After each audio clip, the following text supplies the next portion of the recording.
దేవుని పరిశుద్ధ నామానికి మహిమ కలుగును గాక. ఈరోజు దేవుని వాక్యాన్ని మనం ధ్యానం చేద్దాం. బాప్తిస్మమిచ్చు యోహాను, సంసోన్, వీరిరువురు కూడా దేవుని చేత ప్రత్యేకింపబడి వారు గర్భములో పిండోత్పత్తి జరగక మునిపే దేవుని ప్రణాళిక చొప్పున దేవుని ప్రజలను కాపాడుట కొరకై శత్రువుల చేతిలో నుండి తన పిల్లలను విడిపించుట కొరకే దేవుడు ఏర్పాటు చేసుకున్న వ్యక్తిని ఒక వ్యక్తి ఉన్నారు, సాంసన్. మరొక వ్యక్తి ఉన్నాడు, అదే ఇశ్రాయేలు ప్రజలను దేవుని తట్టు త్రిప్పి వారిని రక్షణ మార్గంలో నడిపించడానికి మరొక వ్యక్తి పిలువబడ్డాడు, బాప్తిస్మమిచ్చు యోహాను. బాప్తిస్మమిచ్చు యోహాను గురించి దేవుని వాక్యం ఈ రీతిగా సెలవిస్తూ ఉంది. యోహాను శుభవార్త 5వ అధ్యాయము, యోహాను శుభవార్త 5వ అధ్యాయము 28, 29 వచనాలు చదువుదాం. దీనికి ఆశ్చర్యపడకుడి, ఒక కాలము వచ్చుచున్నది,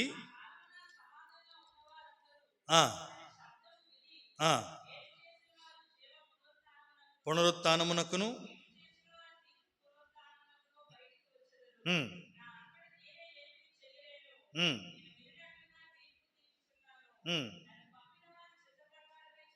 చూడండి, నన్ను పంపిన వాని చిత్త ప్రకారమే చేయగోరుదును గాని నా ఇష్ట ప్రకారము నేను చేయగోరను.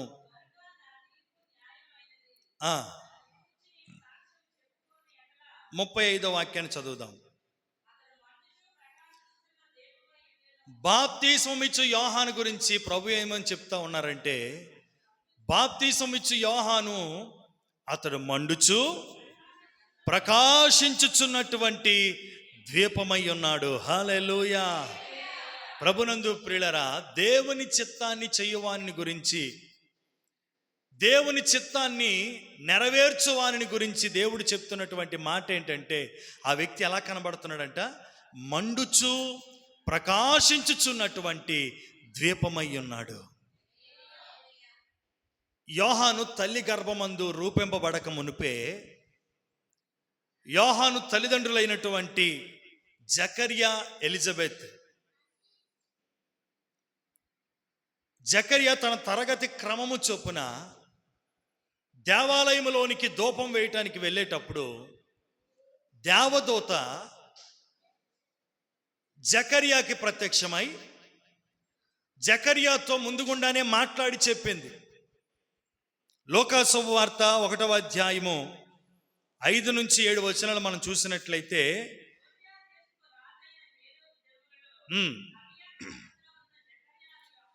జకర్యాను ఒక యాజకుడుండెను, అతని భార్య అహరోను కుమార్తెలలో ఒకతే, ఆమె పేరు ఎలిజబెత్. వీరిద్దరూ ప్రభు యొక్క సకలమైన ఆజ్ఞల చొప్పునను న్యాయ విధుల చొప్పునను నిరపరాధులుగా నడుచుకొనుచు దేవుని దృష్టికి నీతిమంతులై ఉన్నారు. ఎలిజబెత్ గొడ్రాలైనందున వారికి పిల్లలు లేకపోయారు, మరియు వారిద్దరు బహుకాలము గడిచిన వృద్ధులై ఉన్నారు.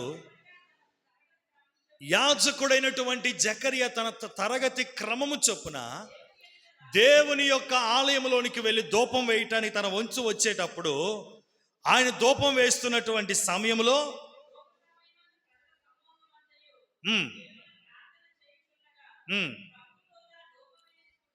ప్రభు దూత ధూపవేదిక కుడివైపున నిలిచి అతనికి కనబడగా,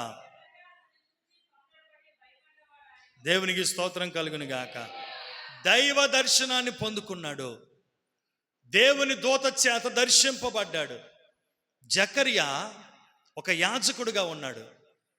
తనకి పిల్లలు లేనటువంటి పరిస్థితి, తన భార్య అయినటువంటి ఎలిజబెత్ గొడ్రాలుగా ఉందని వాక్యం చెప్తా ఉంది. వీరిరువురు కూడా బహుకాలము గడిచినటువంటి వృద్ధులుగా ఉన్నారు. వృద్ధులైనటువంటి వారికి పిల్లలు పుట్టడం అసంభవం. ఎందుకంటే వారి యొక్క గర్భము మృతతుల్యమైపోతుంది. పిల్లలు పుట్టడానికి ఏమాత్రమును కూడా అది యోగ్యమైనటువంటి గర్భధారణగా ఉండదు. పిండాన్ని మోయటానికి కానీ గర్భాన్ని దాల్చి బిడ్డను కనటానికి కానీ వృద్ధులైనటువంటి వారి యొక్క శరీరము సహకరించకపోవచ్చు, సహకరించదు. ప్రభునందు ప్రియులారా, అటువంటి సందర్భంలో దేవుని దూత ద్వారా జకర్యా దర్శించబడ్డాడు. దేవుని మందిరంలోనికి వెళ్ళి ధూపాన్ని వేస్తున్నటువంటి సందర్భంలో ధూపవేదిక దగ్గర దూత నిలబడి ఉన్నది. ఆ దేవదూతను చూడగానే జకర్యా గారు భయపడ్డారంట.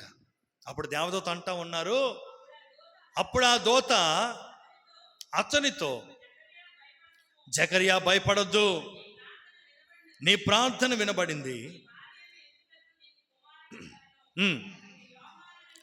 అతనికి యోహానని పేరు పెట్టుదువు, అతడు ప్రభు దృష్టికి గొప్పవాడై ద్రాక్షారసమైనను మద్యమైనను త్రాగక తన తల్లి గర్భమున పుట్టినది మొదలుకొని పరిశుద్ధాత్మతో నిండుకొనిన వాడై ఇశ్రాయేలీయులో అనేకులను ప్రభువైన వారి దేవుని వైపుకు త్రిప్పును. చప్పలు కొడుతూ దేవుని స్తోత్రం చెల్లిద్దాం. హల్లెలూయా.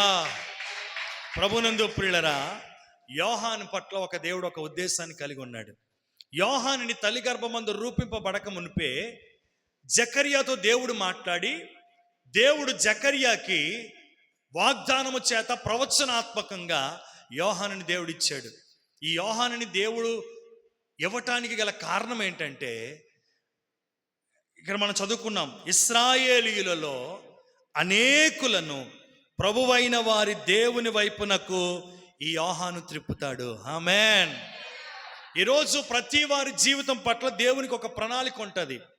ఈరోజు మనల్ని దేవుడు పుట్టించాడంటే, ఇంతవరకు మనల్ని పోషిస్తున్నాడంటే, ఇంతవరకు మనల్ని క్షేమముతో నడిపిస్తున్నాడంటే, కలుగుతున్నటువంటి విపత్తులు, భయంకరమైనటువంటి పరిస్థితులు, వీటన్నిటి నుండి మనం బ్రతికి బయట పట్టగలిగామంటే, క్షేమంగా ఈరోజు జీవించగలుగుతున్నామంటే దానికి కారణం ఏంటో తెలుసా?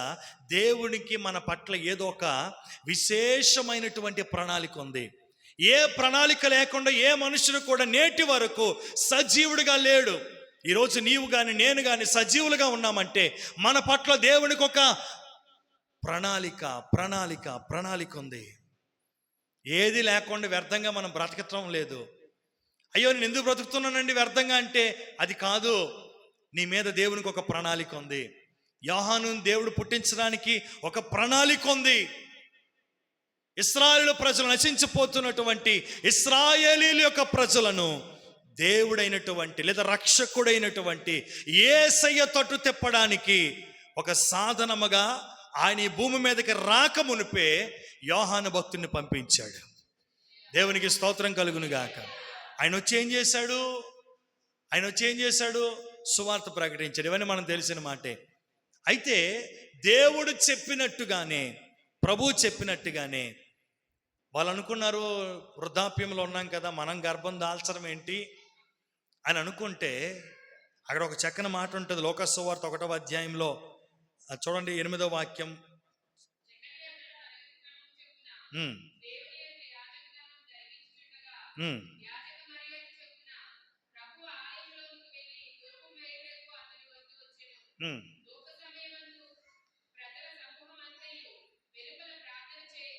ఆ 20వ వచనం చదవండి. మరియు నా మాటలు వాటి కాలమందు నెరవేరును, నీవు వాటిని నమ్మలేదు గనుక మౌనిగా ఉంటావు. దేవునికి స్తోత్రం కలుగును గాక. ప్రభునందు ప్రియులారా, ఇక్కడ దేవుని యొక్క వాక్యం చెప్తా ఉంది. దేవుడు తన దూతను పంపించి జకర్యాతో మాట్లాడిన తర్వాత జకర్యాకి నమ్మిక కలిగించుట కొరకై దేవుడు అంటా ఉండేది, ఎప్పుడు జరుగుతుంది ప్రభువా, ఏంటి పరిస్థితి అని ఆలోచన చేసుకుంటున్న సందర్భంలో అక్కడ ఒక మాట అంటాడు 20వ వాక్యంలో, మరియు నా మాటలు వాటి కాలమందు నెరవేరుతుంది. అదే 37వ వచనంలో కూడా ఉంటుంది, దేవుడు చెప్పిన ఏ మాట అయినను నిరర్థకము కానేరదు. మన జీవితాల్లో దేవుడు ఈ కార్యము నీ జీవితంలో జరిగిస్తానని, ఈ స్థితిలో నుంచి నిన్ను తప్పిస్తానని, నిన్ను ఒక ఉన్నతమైనటువంటి అనుభవంలోనికి నడిపిస్తానని, నీ జీవితంలో మన ప్రభు ఏదైనా వాగ్దానము చేస్తే ఆ వాగ్దానము దినదినాలు గడిచిపోతూ ఉన్నాయేమో, రోజులు గడిచిపోతున్నాయేమో, మాసములు గడిచిపోతా ఉన్నాయేమో, సంవత్సరములు గడిచిపోతా ఉన్నాయేమో. అయ్యో ఏంటి నా జీవితంలో దేవుడు మాట ఇచ్చారు కానీ ఇంకా జరగటం లేదే, అది ఇంకా నా జీవితంలోనికి నెరవేర్పులోనికి రాలేదే అని ఒకవేళ నువ్వు ఆలోచిస్తూ ఉన్నావేమో. దేవుడు చెప్తా ఉన్నాడు, ఆయన చెప్పిన ఏ మాట అయినను నిరర్ధకము కానేరదు. వాటి కాలము చొప్పున ఏమన్నాడు 20వ వచనంలో, నా మాటలు వాటి కాలము చొప్పున అది నెరవేరుతుంది. అది నెరవేరినంత వరకు విశ్వాసముతో ఆయన తట్టు నువ్వు చూడటమే. ఆయన పాదములు పట్టుకుని నా జీవితంలో ఇది నెరవేర్చండి ప్రభువా, మీరు ఇచ్చిన వాగ్దానం నా జీవితంలో నెరవేర్చండి అని ప్రభు సన్నిధిలో మనం ప్రార్థన చేసుకోవటమే. తప్పక వాగ్దానము చేసిన దేవుడు నమ్మదగిన వాడు గనుక మన జీవితంలో ఏదైతే వాగ్దానం చేశారో, ఏదైతే మాట ఇచ్చాడో, మాట తప్పుటకు ఆయన నరుడు కాడు. మాట ఇచ్చి మాట తప్పిపోవడానికి ఆయన నరుడు కాడు. ఖచ్చితంగా నీ జీవితంలో నిర్ణయించినటువంటి కాలంలో తప్పక ఆయన మాటను మన జీవితంలో నెరవేరుస్తాడు. దేవునికి మహిమ కలుగును గాక. ఆయన మాట నెరవేర్చే దేవుడు, ఆయన మాట తప్పిపోయే దేవుడు కాదు. ఆయన అందుకనే ఆయనకున్నటువంటి పేరేంటి? నమ్మకమైన దేవుడు. నమ్మకమైన దేవుడవైనా నీవే చాలు యేసయ్యా. నమ్మకమైన దేవుడ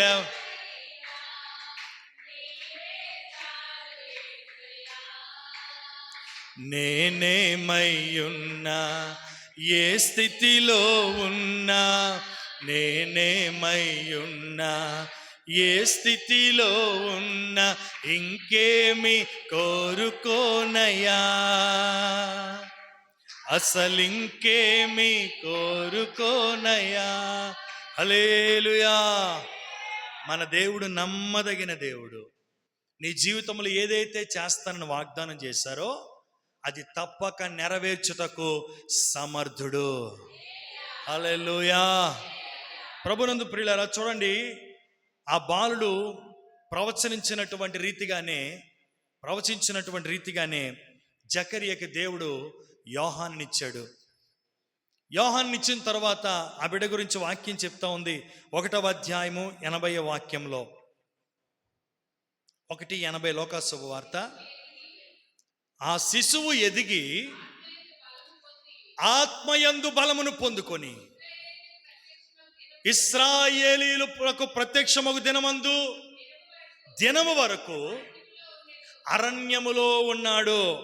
దేవునికి మహిమ కలుగును గాక. ఇక్కడ దేవుని యొక్క వాక్యం చక్కగా చెబుతుంది, యోహాను ఎదిగి ఆత్మయందు బలము పొందుకొని ఇశ్రాయేలీయులకు ప్రత్యక్షమగు దినము వరకు అరణ్యములో ఉన్నాడు. తన్ను తాను మరుగు చేసుకునే అనుభవాన్ని కలిగి ఉన్నాడు. లోకమును కానీ లోక ఆశలను కానీ ప్రేమించి వాటి కొరకు పరుగులు పెట్టే వ్యక్తి కాడు యోహాను. నిరాడంబరమైనటువంటి జీవితాన్ని జీవించేవాడు యోహాను భక్తుడు. యోహాను అరణ్యములోనే ఆ శిశువుగా ఉన్నప్పుడు, ఎదుగుతూ ఉన్నటువంటి సందర్భంలో ఆత్మయందు బలమును పొందుకొని ఆయన పని ప్రారంభించబడే దినము వరకు కూడా ఆయన అరణ్యములోనే ఉన్నాడంట. అరణ్యములు ఏముంటాయండి? సకల సౌకర్యాలు ఉంటాయా? అరణ్యములో మంచి కట్టు బొట్టు వస్త్రధారణ ఉంటుందా? అరణ్యములో కావలసినటువంటి సమస్త ఈవులన్నీ సమృద్ధిగా దొరుకుతాయా? ఏది దొరకదు, ఏది ఉండదు. ఏమీ లేనటువంటి పరిస్థితిలో అక్కడ ఏముంటుందంటే, అరణ్యంలో ఏ ఆకు అలము తీసుకొని తినాలా, అక్కడ కాసినటువంటి పండుని తీసుకొని తినాలా, అక్కడ ఏముంటుందో దాన్నే ధరించుకోవాలా, అక్కడ ఉన్నటువంటి నీటితోనే బిస్లరీ వాటర్ తెచ్చుకుందామంటే దొరకదు. లేదంటే ఆకలి వేస్తుంది కదా, రోజు ఎంతకని తింటాను ఈ ఆహారాన్ని అనుకొని బయటికి వెళ్ళి ఆర్డర్ పెట్టుకొని జొమాటోలో తెచ్చుకుందాం, లేదంటే బయటికి వెళ్ళి ఒక బిర్యానీ తెచ్చుకుందాం అంటే కుదరదు. అక్కడ ఏం దొరుకుతుందో అదే తినాలా. అటువంటి ఒక సామాన్యమైనటువంటి స్థితిలో బ్రతికాడు. ఆయన ఎందుకొరకు పిలువబడ్డాడో ఆ పని కొరకు మాత్రం ఆయన గురి కలిగి ఉన్నాడు. ఎందుకొరకు ఈ లోకములో ఆయన ఏర్పాటు చేయబడ్డాడో, ఎందుకొరకు ప్రవచనాత్మకంగా వాగ్దాన పుత్రుడిగా జకరియా ఎలిజబెత్తులకు దేవుడు ఏ మాటను అప్పగించి ఇచ్చాడో ఆ మాట నెరవేర్పు కొరకు, ఆ దేవుని చిత్తాన్ని జరిగించుట కొరకు బాప్తిస్మం ఇచ్చి యోహాను వైరాగ్యముతో బ్రతికాడు. ఈ లోకమును కానీ లోక ఆశలను కానీ ఏ మాత్రము కూడా చూడండి, కొండల ప్రాంతాల్లో ఉన్నటువంటి వాళ్ళకి బయట ఉన్నటువంటి ప్రపంచం కొన్ని సంవత్సరాల క్రితం వరకు వారికి తెలియదు. మేము కూడా కొండల్లోనికి సాలూరు, దుగ్గేరు అటువంటి ప్రాంతాల్లో దేవుని సువార్త విషయమై ఆ ప్రాంతాలు వెళ్ళి సంచరించినప్పుడు వారికి కట్టుబొట్టు, వస్త్రధారణ, ఏ రీతిగా ఏ ఆహారాన్ని తినాలో, ఏ రీతిగా వస్త్రాలు ధరించుకోవాలో వారికి ఏం తెలియదు. వారిని చూసినప్పుడు అయ్యో అనిపించేది, ఎంత అనాగరికంగా ఉన్నారు ఈ ప్రజలు అనిపించేది. కానీ ఈనాడు చూస్తే పట్టణాల్లో ఉన్నటువంటి సౌకర్యాలన్నీ కూడా కొండల ప్రాంతాల్లో ఉన్నాయి. వారు ఇక్కడ ఉన్నటువంటి వాటన్నిటిని చూశారు, నేర్చుకున్నారు. వారిని చూస్తే ఇప్పుడు చిరిగిపోయిన జీన్ ప్యాంట్లు, రకరకాల టీ షర్ట్లు, ఇలా స్పైకులు చేసుకొని మోడల్ అంతా ఇప్పుడు అక్కడే ఉంది. దేవునికి స్తోత్రం కలుగునుగా. మోడల్ అంతా అక్కడే ఉంది ఇప్పుడు. ప్రభునందు ప్రియులారా, ఎక్కడి నుంచి నేర్చుకున్నారు? వారు కొండ దిక్కు కిందకు వచ్చిన తర్వాత ఆ కొండ ప్రాంతం కింద ఉన్నటువంటి ప్రజలు ఇదేంట్రా మనం ఎలా ఉన్నాం, వారు అలా ఉన్నారేంటి అని చూసి నేర్చుకొని వారి కట్టుబొట్టు, వస్త్రధన అంతటిని కూడా మార్చుకున్నారు. యోహాను అరణ్యములో ఉన్నాడంట, కొండ ప్రాంతంలో ఉన్నాడు, ఆత్మ పొందుకున్నాడు. ఆత్మ యందు తీవ్రత కలిగి నా దేవుని చిత్తాన్ని ఎప్పుడు చేయగలుగుతాను, ఎప్పుడు దేవుడు నాకు సెలవిస్తాడు దేవుని పని చేయటానికి అని చెప్పి కనిపెడుతూ అరణ్యంలోనే ఉన్నాడు. లోకమును కానీ లోక ఆశలను కానీ చూసి ఏమాత్రము కూడా తను పాడు చేసుకోలేదు. ఏమాత్రము కూడా ఇహలోక మాలిన్యము తాను అంటకుండా తాను భద్రపరుచుకున్నాడు. వాక్యం అదే చెప్తుంది కదా. రోమిలికి రాసిన పత్రికలో ఒక మాట ఉంటుంది, దేవుని పిల్లలమైనటువంటి మనము, లోకము నుండి వేరు చేయబడినటువంటి మనము ఎలా ఉండాలి? 12:2 రోమిలికి రాసిన పత్రిక. మీరు ఈ లోక మర్యాదను అనుసరింపక ఉత్తమమును అనుకూలమును సంపూర్ణమునయ్యున్న దేవుని చిత్తమేదో పరీక్షించి తెలుసుకొనండి. మీ మనస్సు మారి నూతన మగుట వలన రూపాంతరము పొందుడి. ఇంకో మాట ఉంటుంది, ఇహలోక మాలిన్యమును అంటకుండా. దేవునికి స్తోత్రం కలుగును గాక. హల్లెలూయా. దేవునికి స్తోత్రం. ప్రభునందు ప్రియులారా, 12:1 కూడా చూడండి. పరిశుద్ధమును దేవునికి అనుకూలమునైన సజీవ యాగముగా మీ శరీరములను ఆయనకు సమర్పించుకొనండి. దేవునికి స్తోత్రం కలుగును గాక.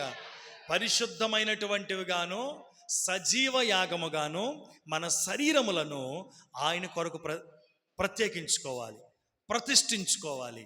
రెండో దాంట్లో ఉన్నాడు కదా, చదవండి. తండ్రి అయిన దేవుని ఎదుట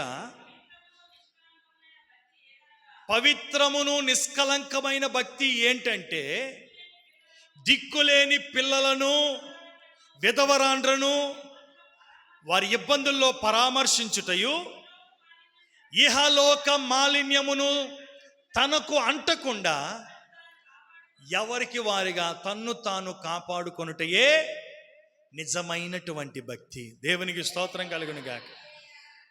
ఈ యోహాను, బాప్తిస్మం ఇచ్చి యోహాను చేస్తున్నటువంటి ఒక మంచి పని అదే.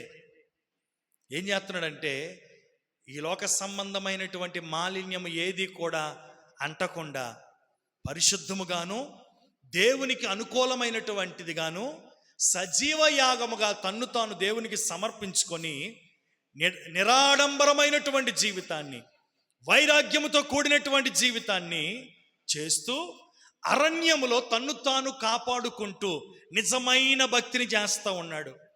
ఏంటి నిజమైన భక్తి? ఇహలోక మాలిన్యము తనకు అంటకుండా తాను కాపాడుకొనుటయే. దేవునికి స్తోత్రం. నిజమైన భక్తి అండి అది. నిజమైన భక్తి అంటే ఏదో చెయ్యాలి, ఏదో ఇవ్వాలి అని అనుకుంటే అదే నిజమైన భక్తి అనుకుంటున్నామేమో. కాదు. యాకోబు రాసిన పత్రికలో దేవుని యొక్క వాక్యం చెప్తుంది. ఏమంటున్నాడు? అది ఇహలోక మాలిన్యము తనకు అంటకుండా ఎవరికి వారు కాపాడుకోవాలి. నిన్నొచ్చి ప్రభు కాపాడు. చాలామంది అంటారు, అయ్యా ఈ సొట్ట మానలేకపోతున్నానండి, ఈ త్రాగుడు మానలేకపోతున్నానండి, వ్యభిచారం మానలేకపోతున్నానండి. అవును, పాపం ఒకసారి అంటుకుంటే దాన్ని మానుకోలేవు.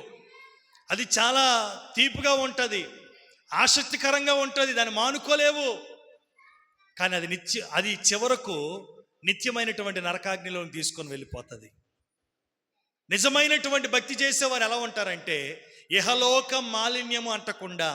చాలామంది అంటూ ఉంటుంటారు, ఓ పెద్ద భక్తుల్లాగా ఎవరితో కలరండి, ఎవరితో మాట్లాడరండి, ఎవరితో కలిసి కూర్చొని సంభాషించరండి. నిజమే, నిజమైన భక్తి చేసేవారు అందరితో కూర్చొని సంభాషించరు. ఎందుకు? భక్తిహీనుల దగ్గర ఏముంటుంది? భక్తిహీనత ఉంటుంది, వ్యర్థమైన మాటలు ఉంటాయి, ఇంకేముంటుంది? పోకిరీ మాటలు ఉంటాయి, పోకిరీ చేష్టలు ఉంటాయి, ఆ దేవునికి దుఃఖం కలిగించే గుణగణాలు ఉంటాయి. అక్కడ వారితో కలిసి కూర్చుంటే ఆ వ్యక్తి కూడా మలినమైపోతాడు. అందుకని కీర్తనకారుడు అంటాడు కదా, దుష్టుల ఆలోచన చొప్పున నడువక, పాపుల మార్గమున నిలవక, అపహాసకులు కూర్చుండు చోటన కూర్చుండక, యెహోవా ధర్మశాస్త్రమందు దివారాత్రములు దానిని ధ్యానించేవాడు ధన్యుడు. అంటే ఎక్కడ కూర్చోవాలో ఎక్కడ కూర్చోకూడదో కూడా దేవుని వాక్యము స్పష్టంగా చెప్తా ఉంది. అందుకోసమనేమో ప్రత్యేకింపబడినటువంటి దేవుని చేత ప్రవచనాత్మకంగా ఇశ్రాయేలీయుల ప్రజలను దేవుని తట్టు తిప్పబడుట కొరకై ఈ లోకంలోనికి వచ్చినటువంటి యోహాను తన్ను తాను ప్రత్యేకపరుచుకొని తన్ను తాను కాపాడుకుంటూ ఇహలోక మాలిన్యము తనకు అంటకుండా పరిశుద్ధమైనటువంటి జీవితాన్ని, నిర్దోషమైనటువంటి జీవితాన్ని, ఆత్మయందు బలము కలిగి ప్రభు కొరకు ప్రకాశిస్తున్నటువంటి ఒక ద్వీపముగా ఉన్నాడు ఆయన. హల్లెలూయా. ప్రభునందు ప్రియులారా, ఈరోజు చూడండి, మరో మాట ఉంటుంది. ఆయన ద్వీపముగా ఉండి ఇశ్రాయేలుకి ఎప్పుడైతే సువార్త ప్రకటించడానికి తన్ను తాను సిద్ధపరుచుకొని సిద్ధంగా ఉన్నాడో అప్పుడు ఏం చేశాడు? మత్తయి సువార్త చూడండి, 3వ అధ్యాయము 4వ వాక్యం. 3:1 చదవండి ఫస్ట్. ఆ దినముల యందు బాప్తిస్మమిచ్చు యోహాను వచ్చి, చూడండి, పరలోక రాజ్యము సమీపించి ఉన్నది, మారు మనస్సు పొందుడని యోదయ అరణ్యములో ప్రకటించుచున్నాడు. హల్లెలూయా. ఆత్మయందు బలమును కలిగి తన్ను తాను ఇహలోక మాలిన్యమును అంటకుండా పరిశుద్ధముగాను సజీవ యాగముగా సమర్పించుకొని దేవుని చిత్తము చేయుట కొరకు సిద్ధముగా ఉన్నటువంటి యోహానికి సమయం రాగానే బయటికి బయలువెడలి ఆయన చేస్తున్నటువంటి పని ఏంటో తెలుసా? రక్షణ సువార్తను ప్రకటిస్తూ ఉన్నాడు. సువార్తను ప్రకటిస్తున్నాడు. ఏమంటున్నాడు? ఏమని సువార్త ప్రకటించాడు? ఇదిగో పరలోక రాజ్యము సమీపించుచున్నది, మారు మనస్సు పొందండి. హల్లెలూయా. మీరు సిద్ధంగా ఉండాలా వాక్యంలోనే. నేను చెప్తున్నప్పుడు దాన్ని మీరు కంటిన్యూ చేస్తూ ఉండాలా. ప్రభునందు ప్రియులారా, ఈ మాటను మీరు జ్ఞాపకం పెట్టుకోవాలి. సువార్త అంటే ఏంటి? అద్భుతాలు జరుగుతాయి, ఆశ్చర్య కార్యాలు జరుగుతాయి, నీకున్నటువంటి అప్పులు తీరిపోతాయి. ఇవి కాదు సువార్త. సువార్త అంటే అర్థం ఏంటంటే క్రీస్తుని గూర్చినటువంటి వార్త. ఏం చెప్పాడు? యేసే రావటానికి గల కారణం ఏంటి? యేసే కంటే ముందుగా యోహాను సువార్తను ప్రకటించడానికి గల కారణం ఏంటంటే అక్కడ ఏం చెప్తున్నాడు? సువార్త, పరలోక రాజ్యము సమీపించుచున్నది, అందరూ మారు మనసు పొందండి. హల్లెలూయా. ఇది సువార్త. సువార్త అంటే ఏదేదో చెప్పడం కాదు. సువార్త అంటే ఇదిగో నీకు దేవుడు అప్పుల బాధలు తీరుస్తాడు, నీ రోగాలు స్వస్థపరుస్తాడు. స్వస్థపరచడు అని చెప్పను, అప్పుల బాధలు తీర్చడని చెప్పను, లేదంటే నేను బాగు చేయడని చెప్పను. యేసు దగ్గరికి వచ్చిన తర్వాత ఆటోమేటిక్గా అన్నీ కూడా జరుగుతాయి. జరగకపోవడం అనేది ఉండదు. మేము మా జీవితాల్లో బాగుపడ్డాం, స్వస్థత పొందుకున్నాను, విడుదల పొందుకున్నాను, ఆరోగ్యంతో ఉన్నాను, ఏ లోటు లేకుండా క్షేమంగా బ్రతుకుతా ఉన్నాను. ఇవన్నీ ఎప్పుడు? మారు మనసు పొంది వాక్యానుసారంగా దేవుని వెంబడించినప్పుడు ఆటోమేటిక్గా ఇవన్నీ జరుగుతాయి. దాని గురించి ప్రత్యేకమైన ఫోకస్ అవసరం లేదు. దాని గురించి ప్రత్యేకమైన శ్రద్ధ మనం పెట్టాల్సిన పని లేదు. యేసయ్యను మనం వెంబడిస్తే చాలు, మనకు కావలసినవన్నీ కూడా దేవుడు మనకు అనుగ్రహిస్తాడు. మన వెంట పరిగెట్టుకుంటూ వస్తాయి అవన్నీ కూడా. దేవునికి స్తోత్రం. దాని గురించి ఫోకస్ పెట్టి చెప్పాల్సిన దాన్ని మర్చిపోతే దానివల్ల ప్రయోజనం ఉండదు.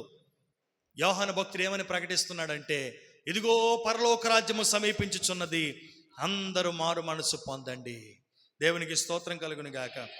రెండో వాక్యంలో కూడా చదవండి ఒకసారి. ప్రభు మార్గమును సిద్ధపరచండి, ఆయన త్రోవలను సరళము చేయండి అని. దేవునికి స్తోత్రం కలుగును గాక. హల్లెలూయా. ఈ యోహాను ఎందుకొరకైతే ఏర్పాటు చేయబడ్డాడో ఆ పనిని చేయటం ప్రారంభించాడు. ఇక్కడ దేవుని యొక్క వాక్యం చెప్తుంది, 3వ అధ్యాయం 4వ వాక్యంలో చూడండి. ఈ యోహాను ఆయన ధరించుకుంటున్నటువంటి వస్త్రములు ఎలాంటివో చూడండి. ఒంటె రోమముల వస్త్రములను మొల చుట్టూ తోలిదట్టియు ధరించుకొనివాడు, మిడతలను అడవి తేనెయు అతనికి ఆహారము. దేవునికి స్తోత్రం కలుగును గాక. ఒక సామాన్యమైనటువంటి జీవితం. ఆయన ఎందుకొరకు పిలువబడ్డాడో ఆ పిలుపు యందే గురి కలిగి ఆ దేవుని చిత్తాన్ని చేయుట కొరకు పరుగులు పెట్టే ఒక మంచి సమర్పణ కలిగినటువంటి వాడు బాప్తిస్మం ఇచ్చి యోహాను. ఈరోజు ఒక అద్భుతం జరిగితే, ఒక ప్రార్థన చేయగిన కార్యం జరిగితే అమ్మో వారి యొక్క హంగామాలకి తక్కువ ఉండదు. ఈరోజు ఒక మనుషుని చూచి ఒక వ్యక్తి రక్షింపబడలేడు. మనుషుని యొక్క వస్త్రధారను చూచి కానీ, మనుషుని యొక్క హోదాను చూచి కానీ ఒక పాపి రక్షింపబడలేడు. ఈరోజు మనం దేని కొరకైతే పిలువబడ్డామో ఆ పిలుపు యందు మనము ఏం కలిగి ఉండాలి? శ్రద్ధ కలిగి ఆ పిలిపే మన గురిగా చేసుకొని ఆ దేవుని చిత్తాన్ని చేయుటలో శ్రద్ధ కలిగి ఉందుముగాక. దాని యందు శ్రద్ధ. చూడండి, ఒక పనిలో బాగా శ్రద్ధ కలిగి పనిచేస్తున్నటువంటి వ్యక్తి ఎవరైనా ఉన్నారనుకోండి, ఆ వ్యక్తి బట్టలు మురికైపోతూ ఉంటుంటాయి. ఆ యొక్క వ్యక్తి యొక్క స్థితి అంతా కూడా మారిపోతుంది. ఆ వ్యక్తిని చూసేటప్పుడు అంటాం, ఏంటయ్యా నువ్వు ఇలా ఉన్నావు అంటే, ఆ వ్యక్తి దగ్గర మంచి వస్త్రాలు ఉన్నాయి, ఆ వ్యక్తి దగ్గర మంచి కట్టుకోవడానికి కావలసినటువంటి ఈవులన్నీ సమకూర్చబడ్డాయి. కానీ ఆ పనిలో నిమగ్నత అయిపోయాడే, ఆ పనిలో ఉన్నటువంటి ఆ యొక్క శ్రద్ధ నిలిపి పనిచేస్తూ ఉన్నాడే, ఆ పనిలో ఆ వ్యక్తి లీనమైపోయాడు కనుక ఈ బాహ్య సంబంధమైనటువంటి దాని యందు ఏమాత్రమును కూడా మనస్సు పెట్టడు. అలాగే దేవుడు మనకు ఎందుకొరకైతే ఈ లోకంలో మనల్ని ప్రత్యేకపరుచుకున్నాడో, ఏర్పాటు చేసుకున్నాడో దాన్ని మనం గ్రహిస్తే, ఆ పనిలో మనం నిమగ్నం అయిపోతే, ఆ పనిని చేయుటలో మనం శ్రద్ధ నిలిపితే వేరే విషయముల మీద మనకు మనస్సు ఉండదు. లోక సంబంధమైనటువంటి వ్యవహారాల మీద మనస్సు ఉండదు. మనలను పాడు చేసే, మనలను అపవిత్రపరిచే ఏ విధమైనటువంటి పరిస్థితి మీద మన దృష్టి నిలపలేము. మన ఏకాగ్రత అంతా, మన గురి అంతా మనలను పిలిచిన దేవుని వైపే ఉండాలా. Praise the Lord. అంతేగాని మనలను అపవిత్రపరిచే, మనలను దోషులుగా చేసే, మనలను అనీతిమంతులుగా చేసే పరిస్థితుల వైపు చూసామంటే మనం నాశనం అయిపోతాం. అందుకని యోహాను భక్తుడు దేవుడు తన్ను ఎందుకొరకైతే ఏర్పాటు చేసుకున్నాడో, ఎందుకొరకైతే ప్రత్యేకపరిచి పిలుచుకున్నాడో, ఎందుకొరకైతే తల్లి గర్భమందు రూపింపబడక మునిపే జకరియాకి వాగ్దానము చేసి యోహానుని దేవుడిచ్చాడో, ఆ పర్పస్ నెరవేర్చబడుట కొరకు, ఆ చిత్తము తన ద్వారా లోకములో నెరవేర్చబడుట కొరకు ఎందుకొరకైతే దేవుడు యోహాను ఒక సాధనంగా పంపించాడో, ఆ చిత్తాన్ని గ్రహించి ఆ చిత్తము చేయుటలో యోహాను వైరాగ్యము కలిగినటువంటి వానిగా ఉన్నాడు గనుక అతడు దేవుని దృష్టిలో ఎలా కనిపించాడు? మండుచు ప్రకాశించుచున్న దీపములా ఉన్నాడంట. చప్పలు కొడుతూ దేవునికి స్తోత్రం చెల్లిద్దాం. మరో మాట చూద్దాం. అదే 3వ అధ్యాయము 6వ వచనము నుండి 12వ వాక్యం వరకు చదువుదాం.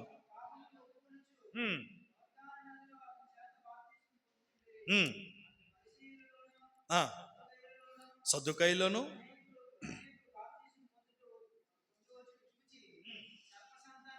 ఉమ్.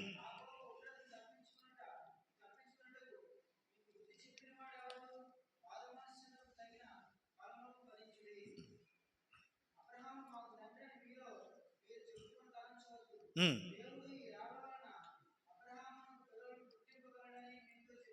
దేవునికి స్తోత్రం కలుగును గాక. 12వ వాక్యం వరకు మనం చదువుకుంటే చాలు బ్రదర్, చాలు. అక్కడ వాక్యం చెప్తా ఉంది,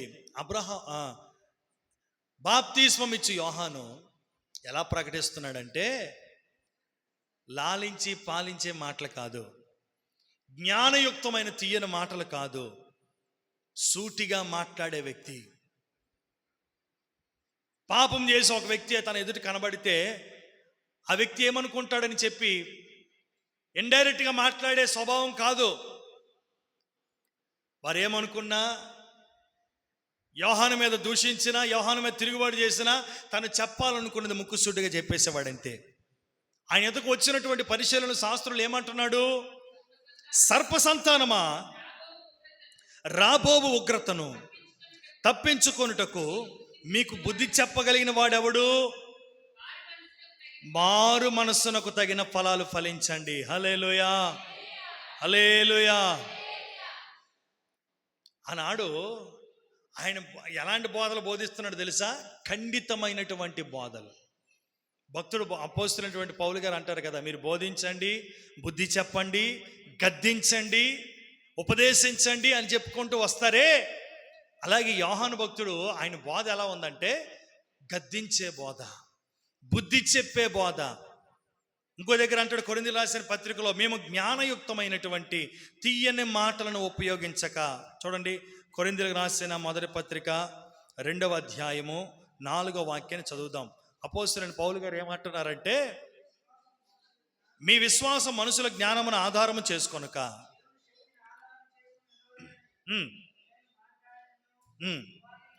నేను మాట్లాడినను, సువార్త ప్రకటించినను, జ్ఞానయుక్తమైన తీయని మాటలను వినియోగించక, పరిశుద్ధాత్మయు దేవుని శక్తియు కనపరిచే దృష్టాంతములని మీకు తెలియపరుచుచున్నాము. దేవునికి స్తోత్రం.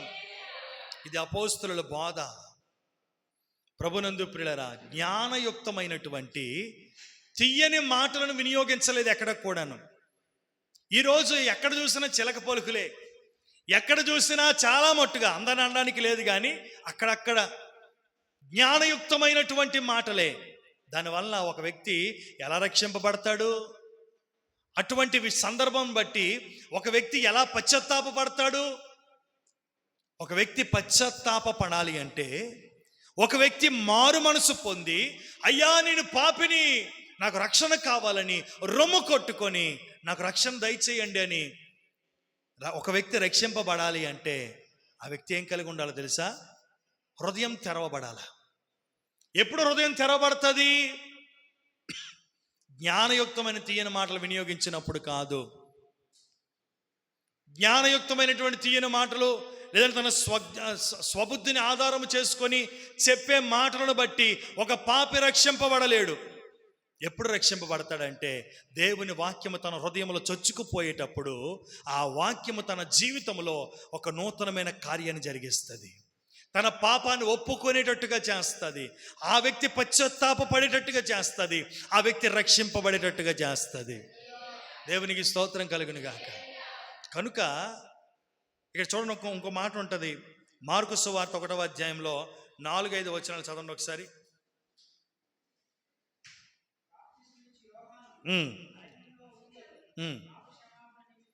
పాప క్షమాపణ నిమిత్తము మారు మనస్సు విషయమై బాప్తిస్మము ప్రకటించుచు వచ్చెను.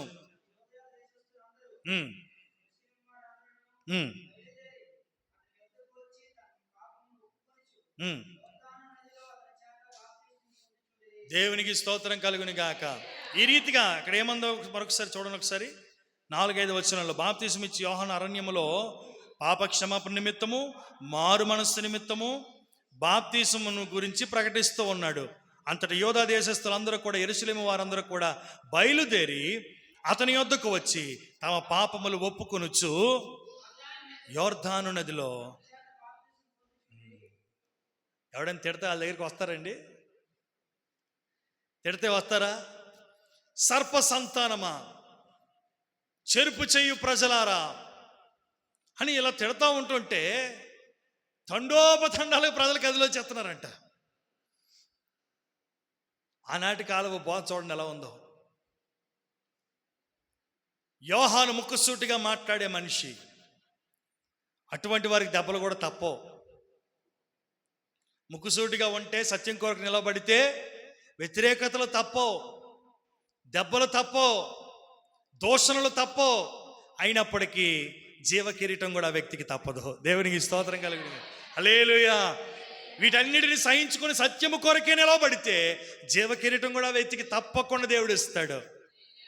అయ్యో దోషణలు వస్తున్నాయి, సత్యం కొరకు నిలబడితే ఖండితమైన బోధన బోధిస్తూ ఉంటుంటే నామే తిరుగుబాటు చేస్తూ ఉన్నారే అని చెప్పి బోధన మార్చుకుందాం అనుకుంటే జీవ కిరీటం పోతుంది.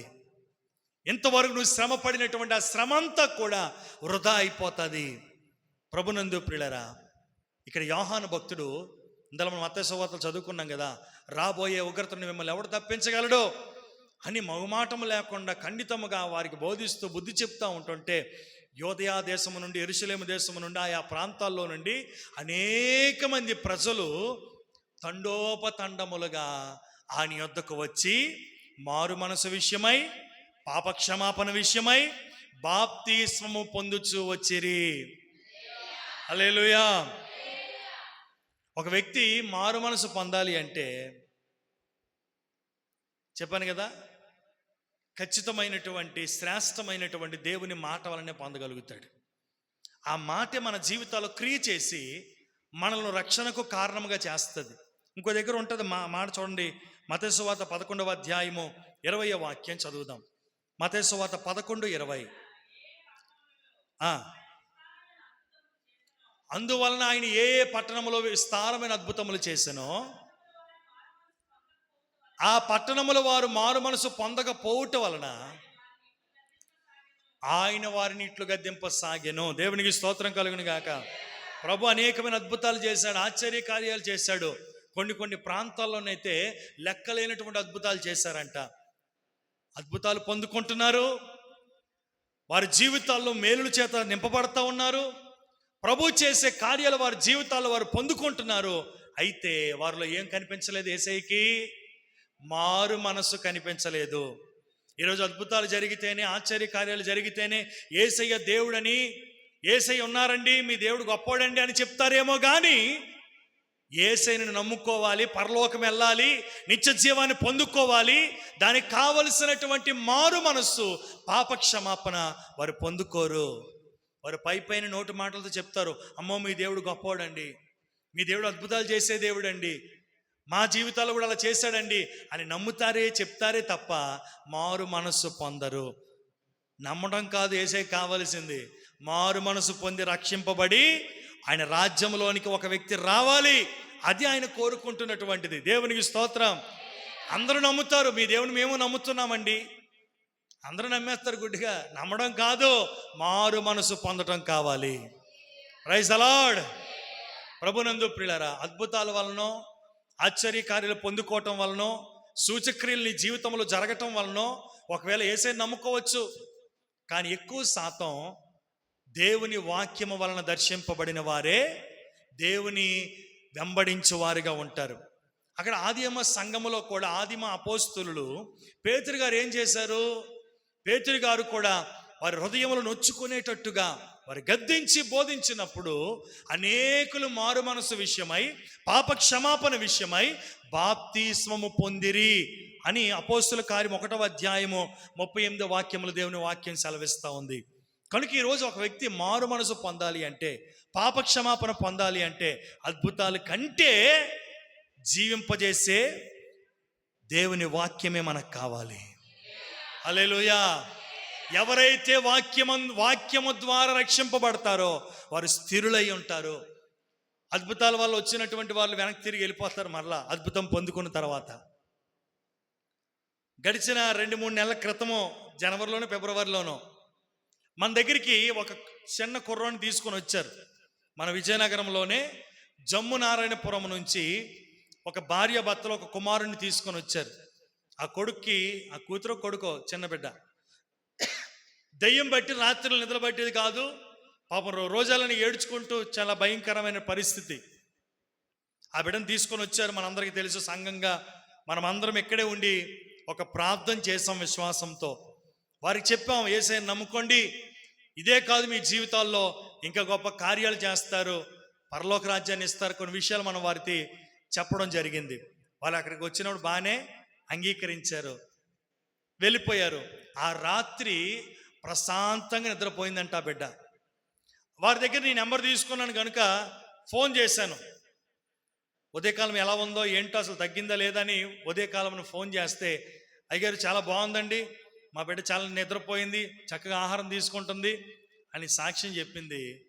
సరేనమ్మా, మంచిది, దేవుని విడిచిపెట్టొద్దు, తప్పకుండా దేవునిలో మీరు కొనసాగండి, ఇంకా దేవుడు మీ జీవితాలు ఆశీర్వదిస్తాడంటే, ఇక మరలా మరుసటి వారం నుంచి ఎందుకు, అద్భుతం జరిగిపోయింది కదా, అద్భుతం జరిగిపోయింది కదా, మరింకెందుకు.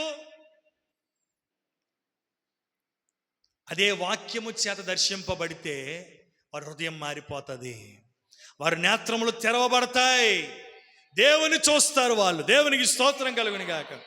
మొన్న మన ఇంటి పక్కనే ఎస్కరేరి కాలేజ్ దగ్గర ఇంటి పక్కన ఒక వ్యక్తికి ఆపరేషన్ జరిగింది. 24 గంటలలో చేస్తారు కదా ఆపరేషను, అప్రెంటిస్ ఆపరేషన్ జరిగింది.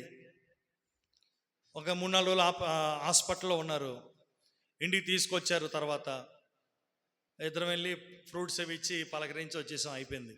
వస్తున్నప్పుడు వాళ్ళ ఆవిడ ఏమన్నారంటే, ఏదో పీడకలలు వస్తున్నాయి అంటే, బాబు ఏడ్ చేయాలి, ఏదైనా పాములు కడదాం అనుకుంటున్నామంటే, పాములు కాదు, చిన్న కొబ్బరి నూనె తెచ్చుకో, ప్రార్థన చేసి ఇస్తాను, దేవుడు అద్భుతం చేస్తారు, విశ్వాసం ఉంచండి అని చెప్పడం జరిగింది. మరుసటి రోజు నేను ఎప్పుడు వస్తాను, చిన్న డబ్బా కొనుక్కొని, కొత్త డబ్బా, నూనె డబ్బా కొనుక్కొని ఉంచుకుందామే.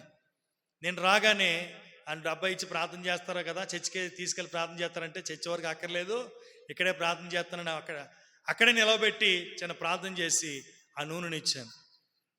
ఆమె తన భర్తకు తీసుకొని వెళ్ళి రాసి ప్రార్థన చేసి నూనె రాసిందంట. తర్వాత మరుసటి రోజు వెళ్ళేటప్పుడు చెప్పింది, చక్కగా నిద్రపోయారు, ఎటువంటి కలలు రాలేదు. దేవునికి స్తోత్రం కలుగునుగా. ఈ మాట ఎందుకు చెప్తున్నానంటే, అద్భుతాలు పొందుకున్నారు, వారి జీవితాల్లో మేలు జరిగాయి, వచ్చారు దేవుని మందిరానికి. అదే వాక్యం వారిని దర్శిస్తే పరుగులు ఎట్టుకుంటూ దేవుని సన్నిధికి వస్తారు. హల్లెలూయా. ఈనాడు క్రైస్తవులు కూడా అమ్మో అద్భుతాలు జరుగుతున్నాయండి అనగానే పరుగులు పెట్టి పారిపోతారు. మనం మావోలే ఒక ఇద్దరు వచ్చి నాకు సలహా ఇస్తున్నారు. నా సలహా ఇస్తున్నారు, అక్కడ అద్భుతం జరుగుతుందంట, ఎక్కడి నుండి పాలకొల్లు నుంచి వస్తున్నారంట, అరటి పళ్ళు యాపిల్ పళ్ళు పంచుతున్నారంట, ఎటువంటి రోగమైన నయమైపోద్దంట, వెళ్ళి నువ్వు కూడా తెచ్చుకున్నాయన. ఎలాగే మళ్ళీ ఎలాంటి సలహా, కారులో వెళ్ళి తెచ్చుకోనాయన, ఏ బండి మీద అయితే డబ్బులు ఎక్కువైపోతాయా, కారులో వెళ్ళి తెచ్చుకోనాయన 2 అరటిపళ్ళును 2 యాపిల్ పళ్ళు, అక్కడికి వెళ్ళి తెచ్చుకోవాలా. ఆ 200 ఖర్చు పెడితే ఇక్కడ వస్తాయి కదా మన కేజీ యాపిల్ పళ్ళు. నేను అన్నాను, ఎక్కడికో పరుగులెట్టాల్సిన పని లేదు, నువ్వు ఎక్కడుంటే అక్కడ నా దేవుడు ఉంటాడు. వాక్యం చెప్తుంది కదా, నేను మీ మధ్య నివాసము చేస్తాను. హల్లెలూయా. ఆనాడు దేవుడు ఎక్కడ కూడా అట్టిపళ్ళు, కొబ్బరికాయలు లేదంటే ఇంకేదో పళ్ళు పంచలేదు. పంచిన వారికి మనం వ్యతిరేకులం కాదు, మనకెందుకు ఆ బాధ, పంచుకునే పంచుకొనియండి. మనం ఏ పునాది మీద అయితే స్థిరపడ్డామో, ఏ బోధలైతే మనం పట్టుకొని నిలబడ్డామో, ఆ బోధలు మనం ఖచ్చితంగా జీవించుదుముగాక. వాక్యమందు స్థిరపడాలి. అపోస్తలుల ఉపదేశంలోనే మనము కట్టబడ్డాం, చివరి వరకు అందులోనే మనం బ్రతకదాం. దేవునికి స్తోత్రం. వాక్యము మన జీవితాన్ని బాగు చేస్తుంది. ఆయన తన వాక్కును పంపి వారిని బాగు చేశాను. వాక్కు బాగు చేస్తుంది. వాక్యం ఏమై ఉంది, దేవుడై ఉన్నారు. దేవునికి స్తోత్రం. పక్షవాయువు కలిగినటువంటి వాడికి దేవుడి దగ్గర రాగానే, ఇదిగో నాయన నువ్వు వెళ్తున్నావు కదా, చిన్న బిస్కెట్ ప్యాకెట్ ఇస్తాను తీసుకెళ్ళు. ఆ వ్యక్తి నువ్వు పాపం తినలేకపోతున్నాడేమో, ఈ 4-5 బిస్కెట్లు తినిపించని పంపించవచ్చు కదా, పంపించలేదు. ప్రభు ఏం చెప్పాడు, ఆ వచ్చినటువంటి వ్యక్తి విశ్వాసముతో దేవుని దగ్గర మొరపెడితే, ఆ విశ్వాసమును బట్టి ఎక్కడో ఉన్నటువంటి పక్షవాయువు కలిగిన వాడిని దేవుడు బాగు చేసేసాడు. ఏదో ఇచ్చి పంపించలేదు, తినిపెట్టు బాగుపడతాడు. ఆయనలో ఉండే శక్తిని నువ్వేం తెలుసుకోగలుగుతున్నావు? ఆయనలో ఉండే ప్రభావాన్ని నువ్వేం తెలుసుకోగలుగుతున్నావు? అబ్రహాంతో దేవుడు అంటాడు, నేను సర్వశక్తి కలిగిన దేవుడను, నాకు అసాధ్యమైనది ఏదైనా కలదా? నువ్వు ఎక్కడికో పరుగులు పెట్టాల్సిన పని లేదు. దేవుడు నిన్ను ఏ సంఘములో అయితే స్థిరపరిచాడో ఆ సంఘములో స్థిరపడి ఆ సేవకుని యందు నమ్మిక ఉంచి నువ్వు విశ్వాసంతో నువ్వు ప్రార్థించుకుంటే చాలు, దేవుడు అద్భుతం చేస్తాడు. ఈనాడు నేను అప్పుడు ఆ వ్యక్తులకు ఒక మాట చెప్పాను. ఈరోజు ఎందుకు మీరు మేలు పొందుకోలేకపోతున్నారు తెలుసా? యేసు ప్రభు కూడా అనేక ప్రాంతాలు అద్భుతాలు చేశారంటే కానీ తన సొంత వారి మధ్యన ఏ అద్భుతాలు చేయలేకపోయాడంట ఆయన. కారణం ఏంటి? ఈడు మనవడేనరా, మన ఏసుగాడేనరా, వారు మనవడనే మనకు తెలిసినాడు అని ఇలాగ అనుకొని యేసయ్య యొక్క ప్రభావాన్ని, శక్తిని వారు కనుగొనలేకపోయారు. ఒక సామాన్యమైనటువంటి వ్యక్తిగా చులకనగా చూశారు కనుక వారి జీవితాల్లో అద్భుతాలు పొందుకోలేకపోయారు. వీరి దృష్టాంతం ఎటు ఉందంటే ధర్మశాస్త్రం వైపే ఉంది. వీరి దృష్టాంతం ఇంకెవరో వస్తారేమో అనుకుంటున్నారేమో వీళ్ళు. ప్రభునందు ప్రియులారా, నీకు అప్పగించినటువంటి నీ సేవకుని వైపు నువ్వు చూచి విశ్వాసంతో, అయ్యా ప్రార్థన చేయండి, నా సేవకుడు ప్రార్థన చేస్తే నేను బాగుపడతాను అని నువ్వు విశ్వాసం ఉంచితే నీ సేవకుని మీద హస్తం చెప్పి ప్రార్థన చేసినా నువ్వు బాగుపడతావు. నీ విశ్వాసమును బట్టి నీ జీవితంలో దేవుడు కార్యాలు జరిగిస్తాడు. నీకు నమ్మకం లేదనుకో, మరి అప్పుడు అక్కడ కార్యం జరగదు. ఎందుకు కార్యం జరగలేదు అంటే నీకు నువ్వుగానే పరీక్షించుకో.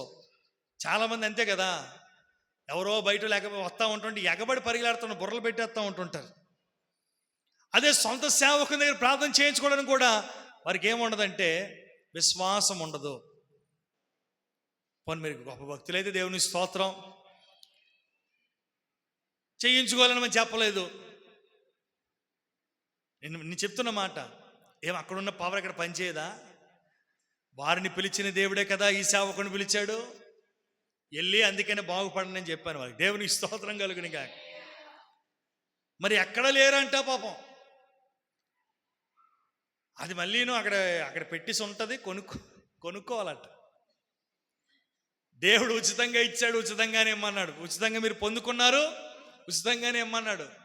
అలాగెవరు మళ్ళా డబ్బులు లాస్ అయిపోతాం కదా. దేవునికి స్తోత్రం కలుగునిగా. నేను ఈ మాట ఎందుకు చెప్తున్నానంటే, ఒక వ్యక్తి మారు మనసు పొందాలి అంటే అద్భుతాల వలన కాదు. ఇక్కడ దేవుడు క్లియర్గా చెప్పాడు కదా. అక్కడ ఏమన్నాడు? మత్తయి సువార్త 11:20లో వదిలేశారు ఆ మాటని. అద్భుతములు చేశాను. అద్భుతములు చేశారు. అద్భుతములు చేసినోడు ఏం పొందాలి? మారు మనసు పొందాలి, పాపక్షమాపణ పొందాలి, యేసయ్య నిజమైన దేవుడు అని తెలుసుకోవాలి. కానీ వీరేం చేశారంట? అద్భుతాలు పొందుకుంటున్నారు, ఆశ్చర్య కార్యాలు వారి జీవితాల్లో చూస్తున్నారు, వారి జీవితాల్లో మేలు చేత నింపబడతా ఉన్నాయి. కానీ వారిలో కలిగి ఉండాల్సినటువంటి మారు మనస్సుని వారు కలిగి ఉండలేదు. దేవుడు సంతోషించాడా? వారిని గద్దించాడు. దేవునికి స్తోత్రం. ఈరోజు ప్రభునందు ప్రియులారా, యోహాను అందుకోసమనే అద్భుతాలు, ఆశ్చర్యకారుల సూచక్రియలు కాదు, గద్దించి వాక్యాన్ని చెప్పేవాడు.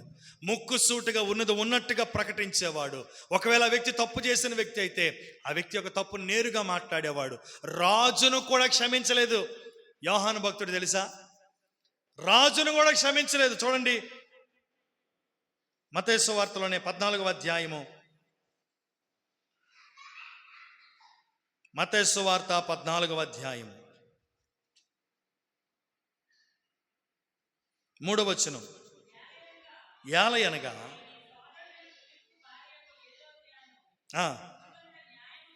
నీ సోదరుని యొక్క భార్యగు హేరోదియను ఉంచుకొనుట న్యాయము కాదని యోహాను చెప్పగా, హేరోదు ఆమె నిమిత్తము యోహానును పట్టుకొని బంధించి చెరసాలలో వేయించి ఉండెను. హల్లెలూయా.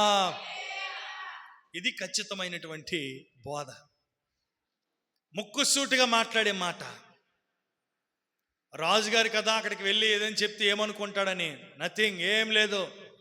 రాజైనా ఎవడైనా ఎక్కులేదు. వెళ్ళాడు ముక్కుసూటిగా. నీవు నీ సహోదరుడి యొక్క భార్యని ఉంచుకున్నాడంట. నీవు ఉంచుకున్నావు, జాగ్రత్త, దేవుని శిక్షకు పాత్రుడు అయిపోతావు అని చెప్తే వెంటనే ఆమె నిమిత్తం ఏం చేశాడు? భయపడిపడే యోహాను చెరసాలకే వెళ్ళవలసి వచ్చినా నిన్ను గూర్చి పాడుచు నే వెళ్ళెదా. చెరసాలకే వెళ్ళవలసి వచ్చినా నిన్ను గూర్చి పాడుచు నే వెళ్ళెదా.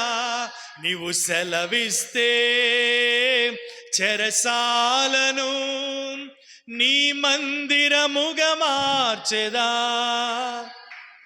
నీవు సెలవిస్తే చెరసాలను నీ మందిరముగా మార్చెదా. యేసు నన్ను నడిపించగలవు నీ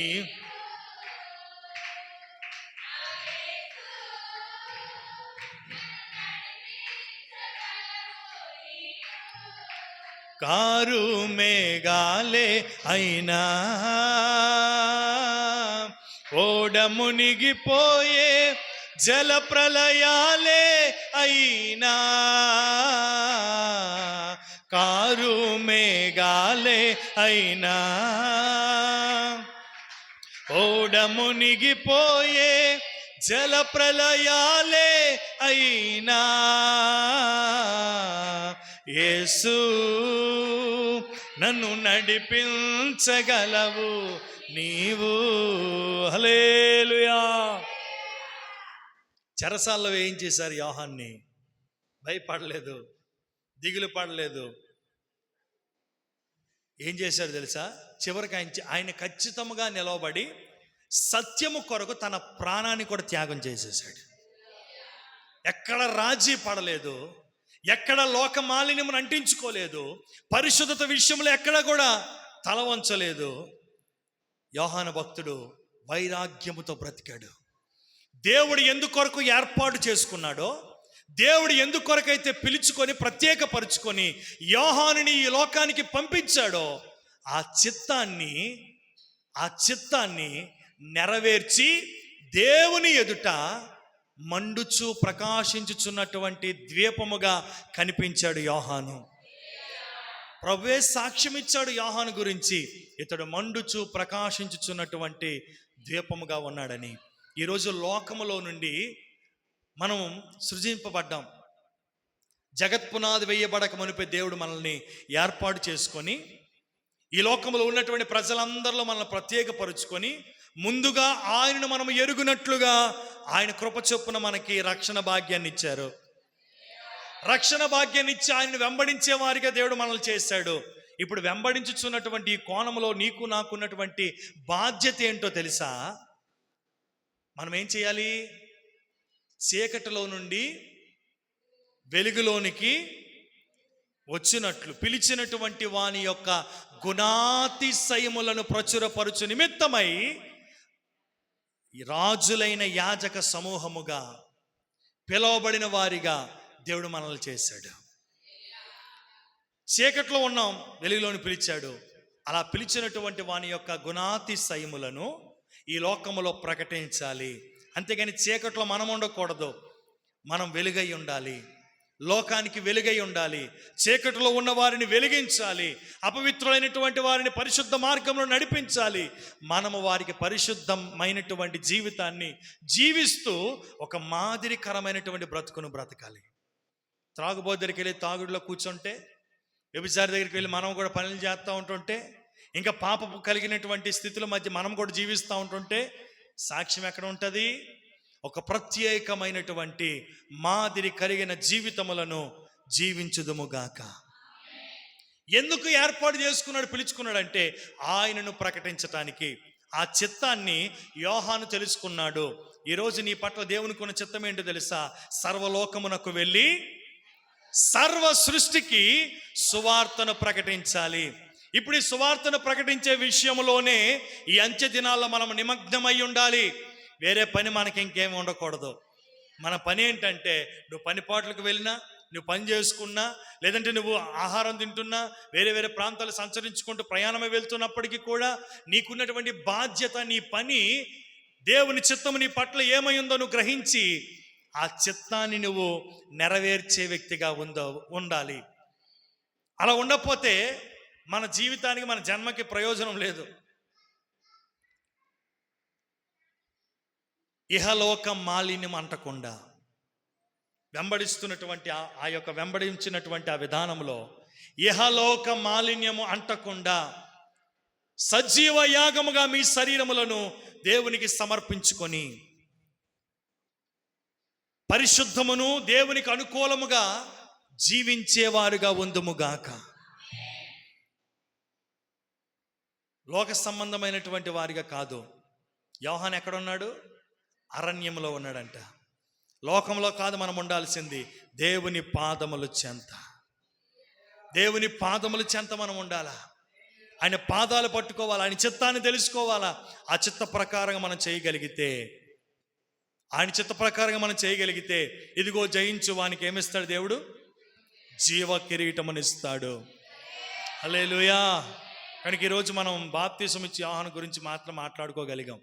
ప్రభు చిత్తాన్ని బట్టి మరలా వచ్చే వారంలో సంసోను గురించి కూడా మాట్లాడుకుందాం. కనుక అటువంటి సమర్పణతో, అటువంటి త్యాగముతో, అటువంటి వైరాగ్య జీవితముతో ఈ లోకములో జీవిస్తున్నాం కదా అని ఇహలోక మాలిన్యమును అంటించుకొని అపవిత్రులమైపోయి జీవిస్తే దేవుడు వచ్చేటప్పుడు మనం విడవబడతాం. మనం విడవబడకుండా ఆయన వచ్చేటప్పుడు ఆయనతో పాటు మనం కొనుక్కోబడాలి అంటే మనం ప్రత్యేకమైనటువంటి జీవితాన్ని జీవిస్తూ దేవుని చిత్తాన్ని చేస్తూ ఇహలోక మాలిన్యమును అంటించుకోకుండా పరిశుద్ధముగాను దేవునికి అనుకూలముగాను మన శరీరములను, మన ప్రాణాత్మ శరీరములను దేవునికి సమర్పించి ఆయన చిత్తమును ఈ లోకములో చేయుదుముగాక. ఆయన కొరకు వైరాగ్యముతో బ్రతుకుదుముగాక. యోహానులాగా ఆయన మనల్ని చూచేటప్పుడు మండుచు ప్రకాశించుచున్నటువంటి ద్వీపమని సాక్ష్యము పొందినట్లుగా మనకున్నటువంటి కొద్ది కాలములో, మనకు దేవుడు ఎంతవరకు ఆయుష్ని ఇస్తారో మనకు తెలియదు, ఆ కొద్ది కాలములో దేవుని కొరకు మనము లేచి ప్రకాశించుదుముగాక. ప్రార్థన చేసుకుందాం, అందరం మోకరిద్దాం.